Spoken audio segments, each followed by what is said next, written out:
There we go.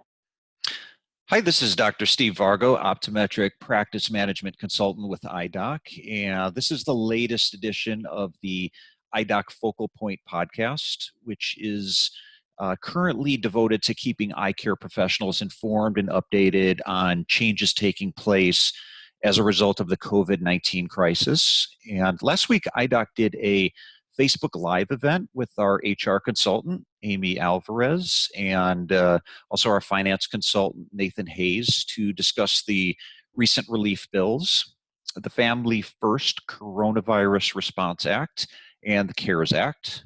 And at last count, that event had almost 3,000 views with 290 comments and 27 shares, and even a dog had an opinion about it. There's a lot of attention around these bills right now. And as you can imagine, Amy, Nathan, and the IDOC team have been working furiously to answer the questions that members have pertaining to this new legislation. So what we decided to do was devote this podcast to answering some of the most commonly asked questions. And we're also working on a more exhaustive FAQ document that we hope to release in the next few days. Before we get started, I do want to mention that we're recording this on March 31st, 2020. And while the information is currently accurate, this situation is, as we all know, evolving quickly and could change in the coming days and weeks. And also, this does not constitute legal or medical advice. So now that we have those disclaimers out of the way, Amy and Nathan, welcome back to the podcast. Thanks. Thanks, Steve. So we'll jump right in here. And again, this is we looked at we kind of consolidated the questions that we had come in after the live event, and I think there was 150. So there might have been some of them that were similar, but we had a chance to go through them and look at what are some of the more commonly asked questions. So we're going to tackle those here, and I'll start off with one that seems to be on a lot of people's minds and creating a lot of confusion as well. And it's over this deadline, this April 1st deadline. So the first question, I'll address this one to you, Amy. Do I need to lay off my employees before April 1st so I don't have to pay for leave under the Families First Coronavirus Response Act? So that ruling does go into effect April 1st.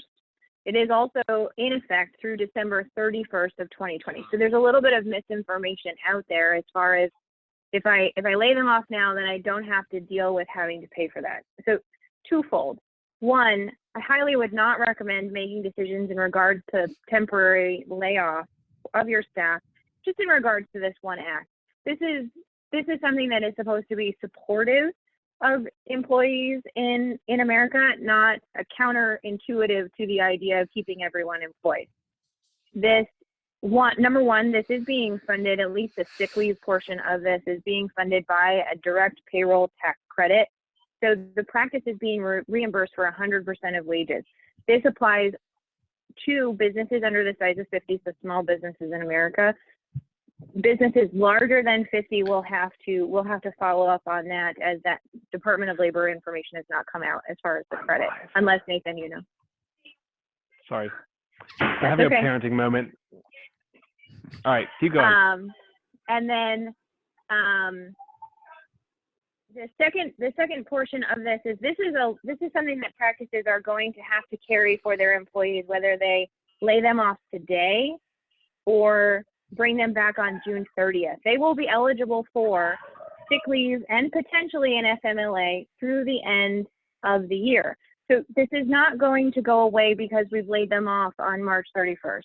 In reality, a layoff should be made on a personal decision on each individual practice based on what income the practice has and the ability to continue to pay payroll expenses, or to use the services that we know are available right now and we can utilize in an interim until we have more information as far as what the practice will do in regards to the CARES Act, which Nathan will get into in a second. By laying off your employees now, let's make those decisions ethically and in the best interest of the practice and the employee, and not in a way to just avoid having to comply with the law. I think it stands to reason that, at some point you're going to have to bring them back, not that far in the future. And so while you may avoid a little exposure here, it's only going to be so much. And what's the impact on culture, right? Exactly. Amy, if you covered this already, do I need to, because I'm still not clear myself actually, do I need to fire or hire my staff back by April 1st?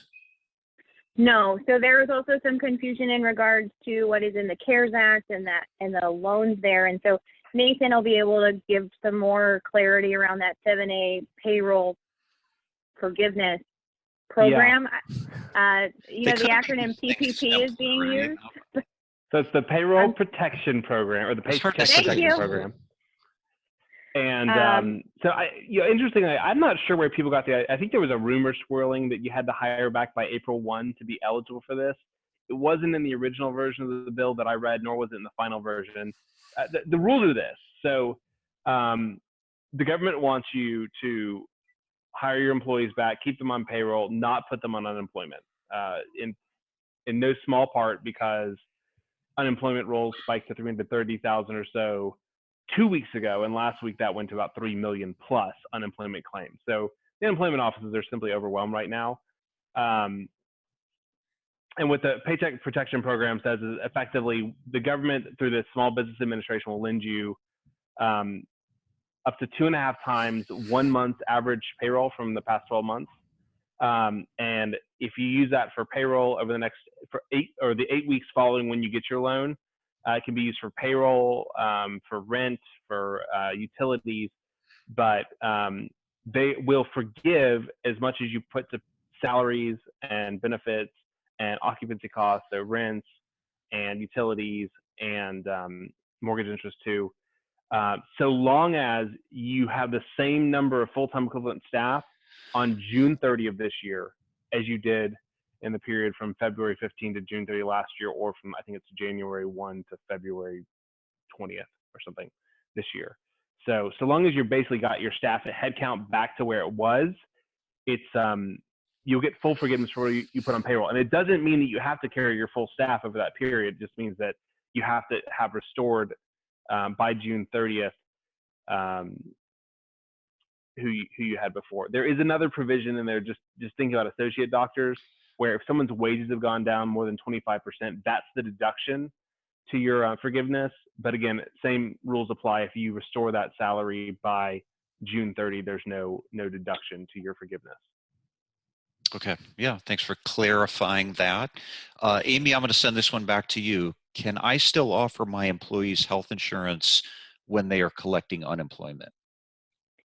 Yes, but that is something that you have to talk to your provider about. So a lot of providers, almost all, including your secondary insurances like programs through AFLAC, are allowing you to continue on eligibility for employees who have been temporarily laid off, as long as obviously those premiums are still being paid. So there's two options here. The practice can cover those premiums while those employees are on unemployment, realizing, of course, that may not be a possibility for everyone.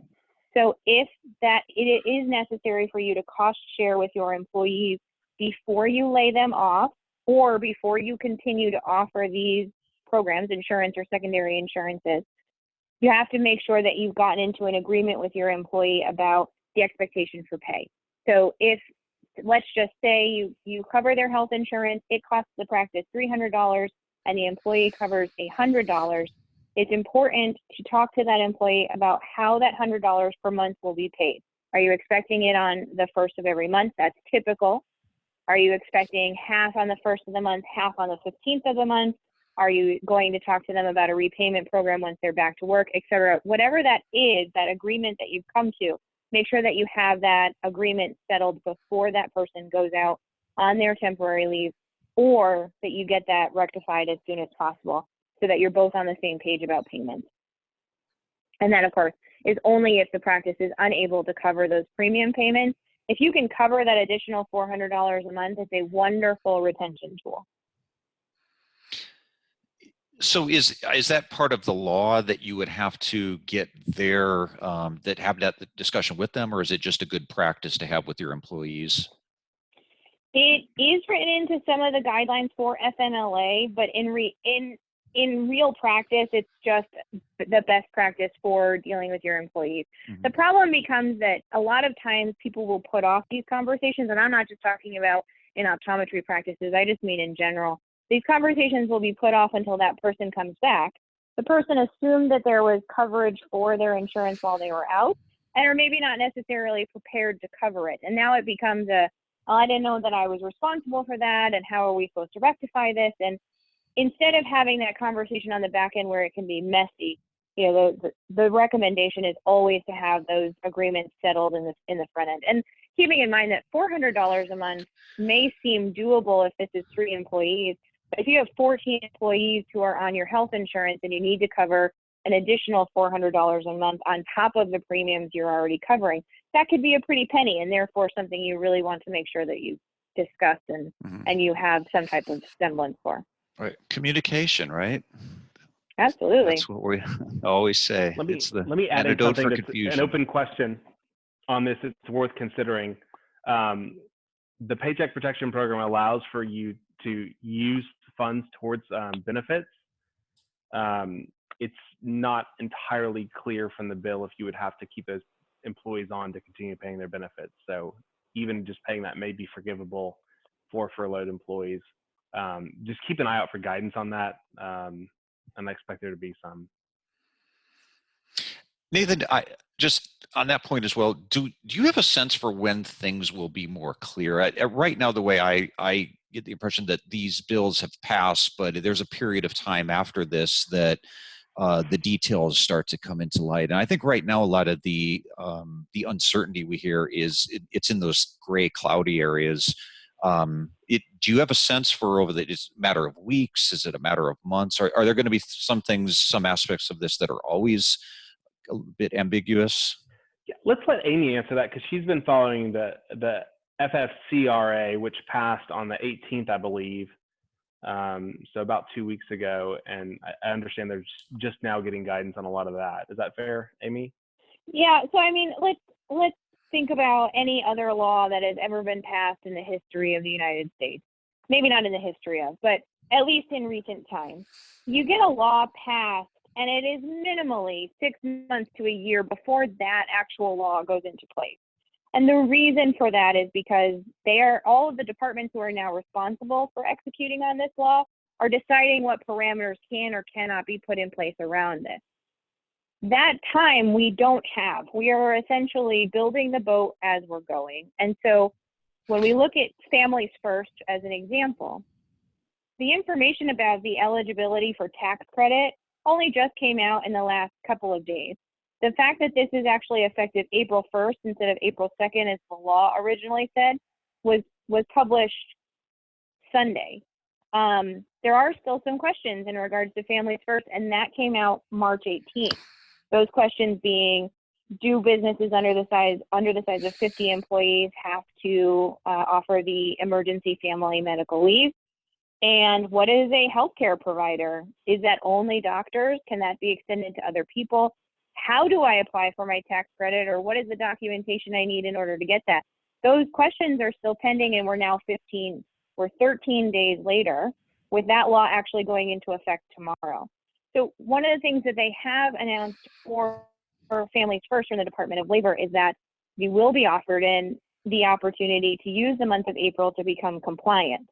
So even though this law goes into effect in April, compliancy is not expected and required until May 1st, as long as by May 1st you are not only compliant but haven't done any necessary back pay if that exists.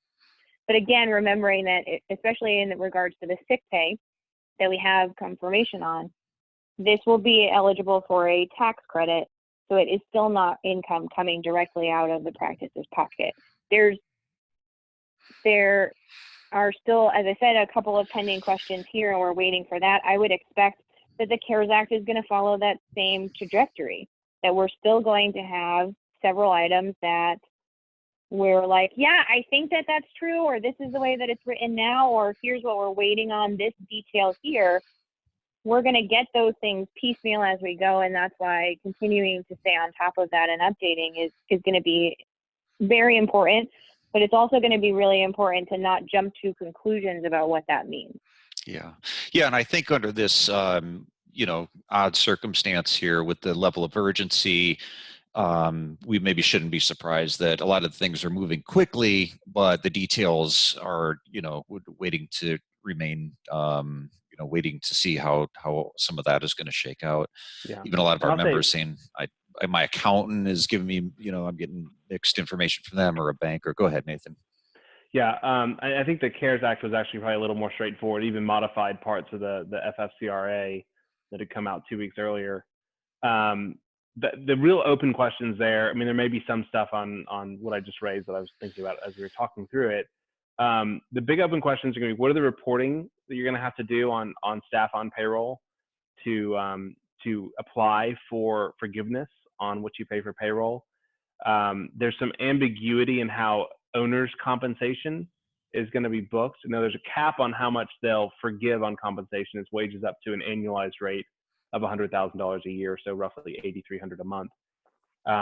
But for an owner that just takes distributions and isn't on payroll, exactly how it's calculated in every circumstance isn't exactly clear. So we expect some guidance on that. But the language is clear that owners and sole proprietors are eligible for their salary to be counted and forgiven up to again, an annualized rate of $100,000. But the rest of it's actually pretty straightforward in my view on some of the other questions that come up. Okay. So, Nathan, back to our next question here. Can I get the EIDL for those keeping track? That's the Emergency Injury Disaster Loan, and the PPP, which is the Paycheck Protection Program loan. And if can I get it, and should I get it? All right. So the answer is yes, you can get both. There's been a lot of confusion there. I guess it's a yes, but. So yes, you can get both. The issue is that if you're going to claim forgiveness on payroll, you can't use the disaster loan for payroll at the same time, which makes sense. Effectively, you can't double dip. Additionally, part of the modification to the EIDL, which is a program that's been in place for hurricanes and earthquakes and tornadoes for years. Within that, they've also allowed for a $10,000 basically fast payment grant to the practice. If you take that, it will be deducted from your forgiveness on the Paycheck Protection Program.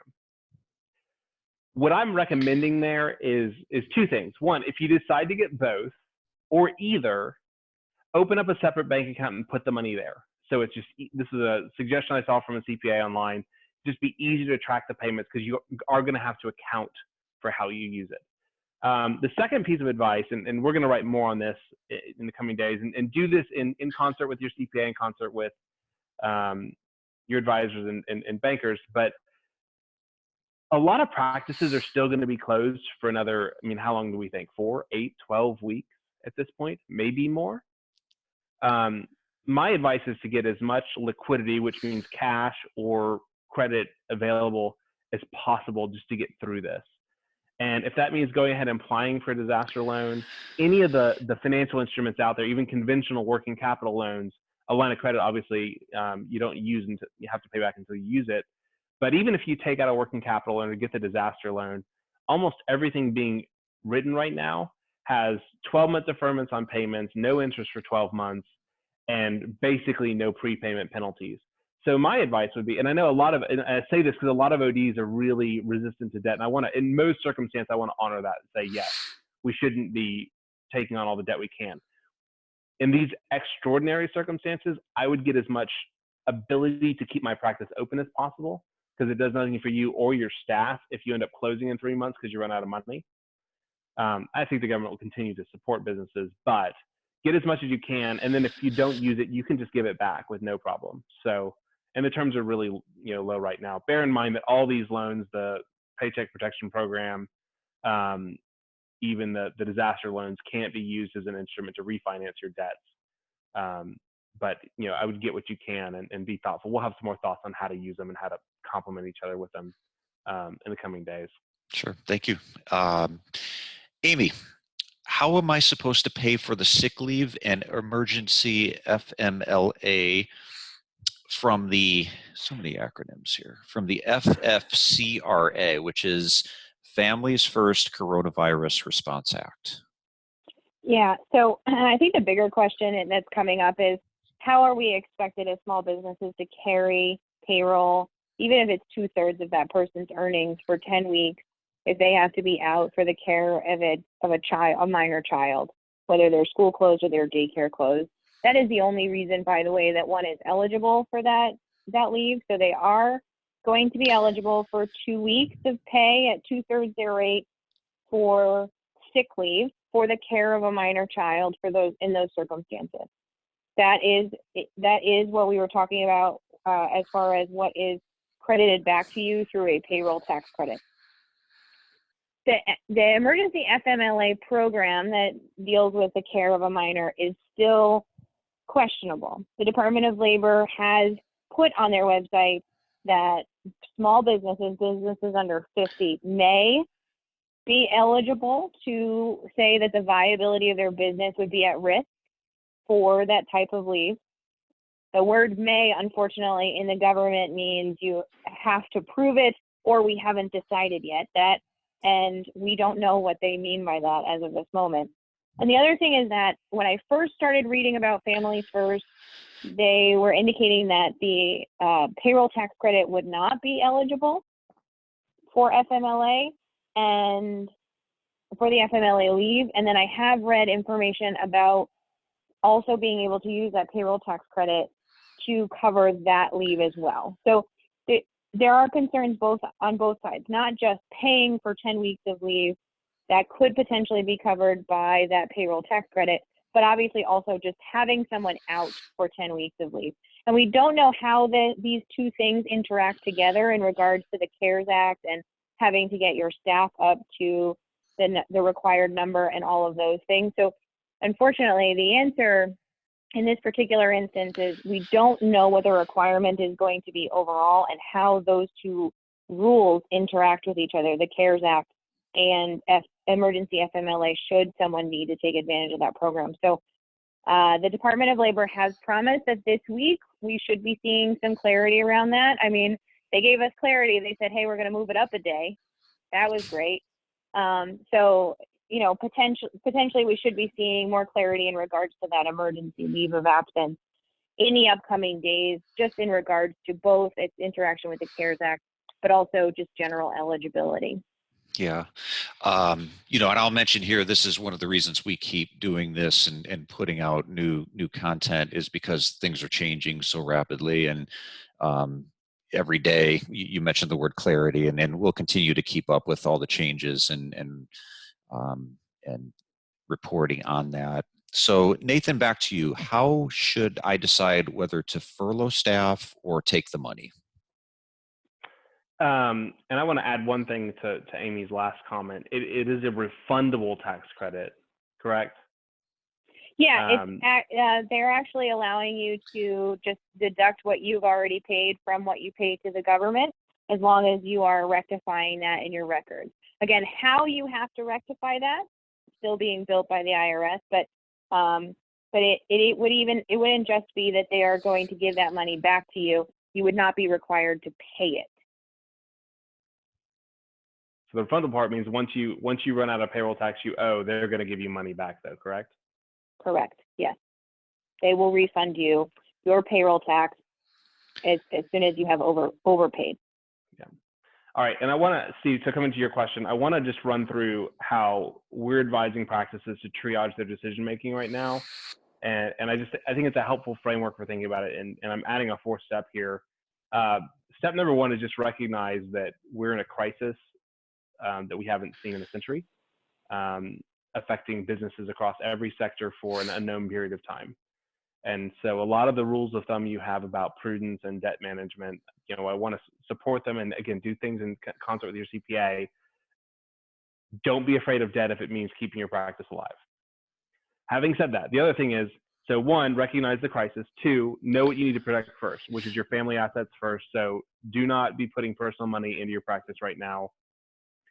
If the practice has to go bankrupt, that's what it's for. I know that's a scary way to think about it, but if you think about the situations we're in, we need to plan for the worst. And that means that, okay, if the practice takes on debt and can't pay it back and has to go bankrupt, let's make sure we're protecting our personal assets. So don't draw on your 401k to fund it.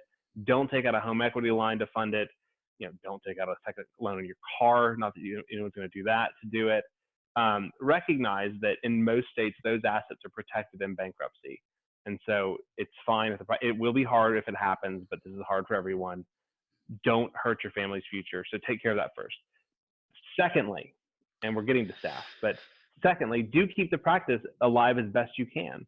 The practice is the thing that ties you and your staff together. It provides for you all. So if there's not a job for you or your staff to come back to, it doesn't help anybody. So if that means you need to furlough the staff, furlough the staff.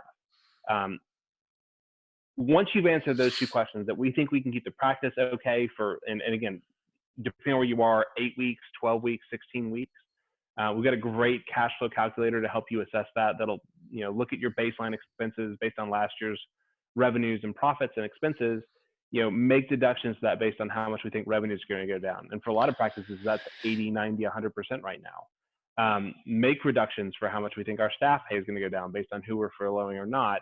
And then see, okay, what's my carry to keep this practice going? And it'll be a lot lower, but you're still going to be posting a loss every month that you need to cover to keep things going. So once you've assessed that, then figure out, make an assessment 8, 12, 16 weeks out. Do I have enough cash to get through that? And if you can keep your staff and keep the practice open with the payroll or paycheck protection program, et cetera, do it. It's a great thing to do, but just keep things in order that, if you can do it, and a lot of practices can and are keeping their staff on, that's wonderful. But protect your family, protect the practice first for everyone's sake. And Amy, we'll close out here. Last question. Can I pay my employees their full wages even if they're not working full time? And is that going to be forgivable?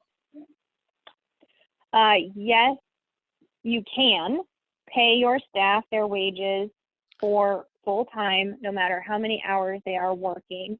What a wonderful retention tool. Some practices are doing that at a percentage. So even if that person is working a reduced schedule by a third or a fourth, they're still paying them 75 or 80% of what they would typically earn. I will let Nathan comment on the forgivability of that extra payment. And I think the thing to recognize, and what the government is recognizing in this program, is they know you're shut down. They know that for most, if not all, small businesses, it's an impossibility to pay your staff where there's no work and no revenue coming in from which to pay their wages.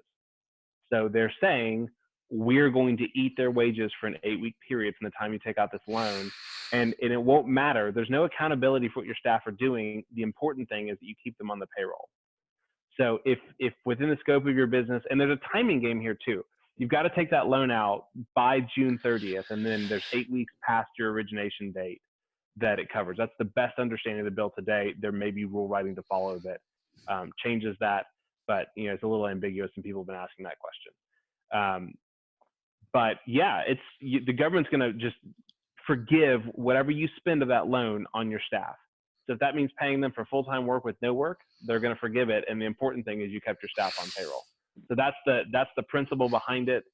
And it's the opportunity you have. The question a lot of practices, particularly in harder hit areas, are going to have is, okay, if I start sooner, and I think that money might be out in 2 or 3 weeks, so by the end of April, if not middle of April, if we start in April and have 8 weeks from, say, April 15 to June 15, do I think we'll actually be back to work at that point, or will I be back in the same situation where we're still closed and now I have to decide whether to furlough my staff again or not? So there are some questions there, and the government's doing everything they can on every side with unemployment benefits, with direct cash payments to us to help everyone get through this. But to the extent that your business can keep your staff on, I think you should. But again, that's to the extent you can. Protect the practice and your family first. A lot of moving parts here. And again, that's why we're, and you two especially have been the busiest two consultants on the team, keeping up with, by far the finance, the HR have been the kind of focal points of the questions that have been coming in, understandably. So, and we'll continue to just keep our eye on things and make sure that we keep people updated and get them information as quick as it comes out. So, Amy Alvarez, Nathan Hayes, thank you again for your time, and thanks for staying on top of all the changes taking place and advising doctors, our members, and even doctors who aren't our members on how to appropriately respond.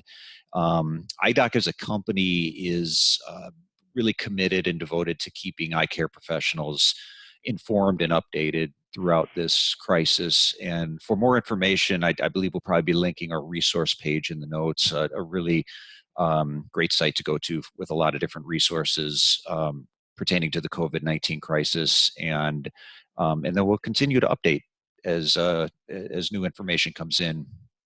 And I think we all hope we start to see the other side of this soon and get back to life as we knew it. Wishing everyone the best during this time. So thank you guys, and thanks to everyone who's listened in or watched in. Take care of yourselves.